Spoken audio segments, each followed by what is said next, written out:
Voici les titres de ce journal. TIC, forum d'échange sur l'économie numérique. Toujours en TIC, à la découverte de Natarios, un robot informatique africain. Mesdames, Mesdemoiselles et Messieurs, bonsoir. Bienvenue au journal de Business 24 Africa. L'autorité de régulation des télécommunications de Côte d'Ivoire, ARTCI, en collaboration avec l'institution spécialisée des Nations Unies pour les technologies de l'information et de la communication UIT, organise du 18 au 22 janvier 2016 à Abidjan un forum d'échange sur l'économie numérique. Pendant 5 jours à l'espace Latry, les experts réfléchiront notamment sur la baisse du prix de la communication en Côte d'Ivoire et la baisse des tarifs roaming pour l'Afrique. Max Soubi. Une présentation. 5 jours durant, du 18 au 22 janvier, la Côte d'Ivoire sera la capitale africaine de l'économie numérique. Des experts des télécommunications et des technologies de l'information et de la communication venus de plusieurs pays d'Afrique pourront échanger et faire des propositions pertinentes pour le développement des télécommunications en Afrique. Parmi les axes abordés, on note entre autres la tarification du roaming international, la tarification et la sécurisation des services financiers mobiles, le développement d'une large bande et ses enjeux, le service universel, l'impact du phénomène des réseaux sociaux en vue de la réduction des tarifs des services de télécommunication et des technologies de l'information et de la communication.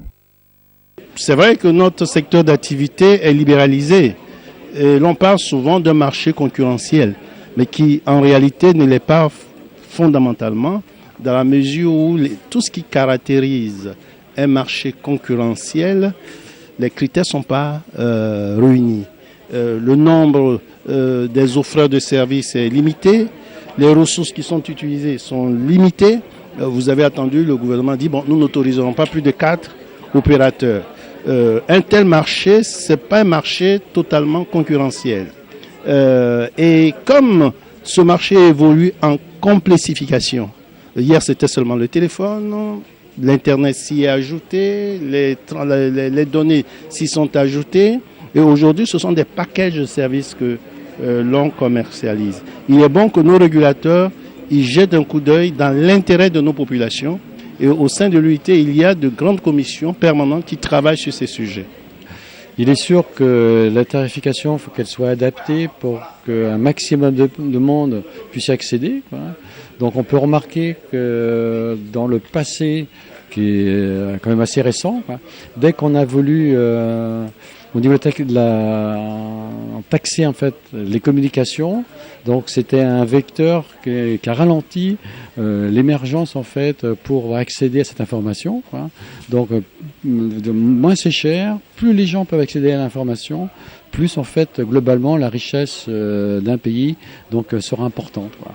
Donc taxer trop fort, ça limite l'accès à l'information. Donc c'est quelque chose qui peut être embêtant, voire dramatique pour un pays, quoi. Donc il faut le meilleur compromis entre, évidemment, il faut que les entreprises donc puissent vivre, mais il faut que le pays en lui-même puisse accéder à cette information, quoi. Vous voyez qu'on a fait venir pas mal d'intervenants, d'experts étrangers, et c'est une réunion qui est organisée par l'Union internationale des télécommunications.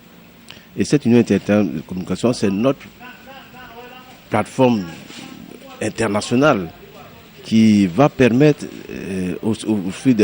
à la fin des échanges de pouvoir avoir un capital sur les tarifs. Les tarifs aujourd'hui des roaming, par exemple. En Afrique, nous n'avons pratiquement pas de tarifs sud-sud. Lorsque vous voulez faire du roaming, vous l'avez, mais à des coûts un peu plus chers.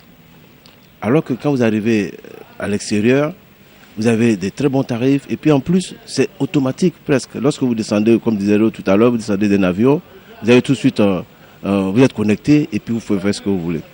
Vous pouvez téléphoner. Donc les tarifs doivent baisser.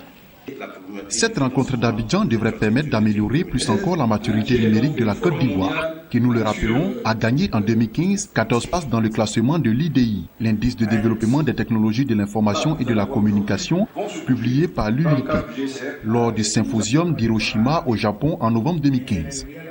Le forum d'échange sur l'économie numérique constitue un véritable espoir pour les populations africaines qui souffrent encore des coûts élevés des services de télécommunication et des conséquences de la cybercriminalité.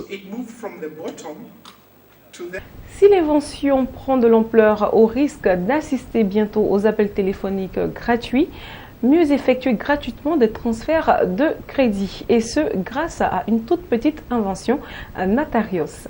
Natarios est un robot informatique inventé par le jeune expert en sécurité informatique Biko Georges. Focus sur cette innovation technologique avec Jean-Paul Adomont.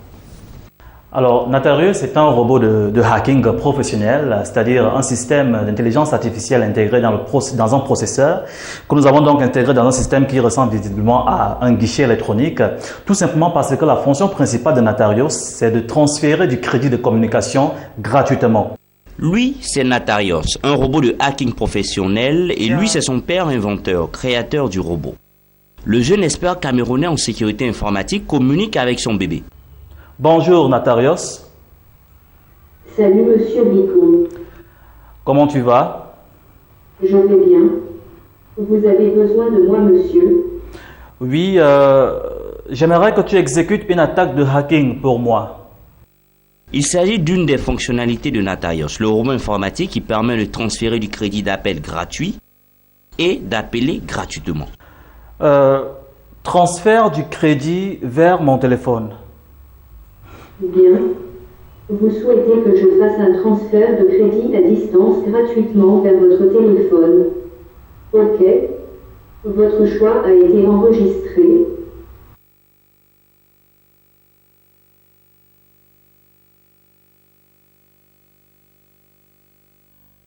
Une innovation en Afrique. L'un des avantages de Natarios, c'est également la sécurité informatique. Sur un continent où la cybercriminalité fait rage, Natarios se présente comme un bouclier. Donc, c'est un système d'audit que nous avons, que nous avons mis sur pied pour les entreprises de télécommunications qui aimeraient donc évaluer les vulnérabilités de leur système de transfert de crédit de communication. Alors, Natarios, donc, principalement, est capable de vous dire si votre système de transfert de crédit de communication en tant qu'opérateur est vulnérable. Natarios et son créateur, Biko Georges, ne sont pas des cas isolés en Afrique en matière d'invention informatique. Comme Biko Georges, sont nombreux les jeunes inventeurs africains qui attendent un coup de force pour mettre leur création au service de la population. À présent, les informations en bref. Les places de monarchie pétrolière du Golfe ont connu dimanche dernier un crash boursier provoqué par le plongeon des cours du brut et le retour attendu de l'Iran sur le marché pétrolier. La bourse saoudienne, la plus importante des pays arabes, a ainsi chuté de 6,5%. Son principal indice, le Tawadoul Al-Sher, a dévissé de 300 points quelques minutes après l'ouverture du marché sous la barre de 5500 points.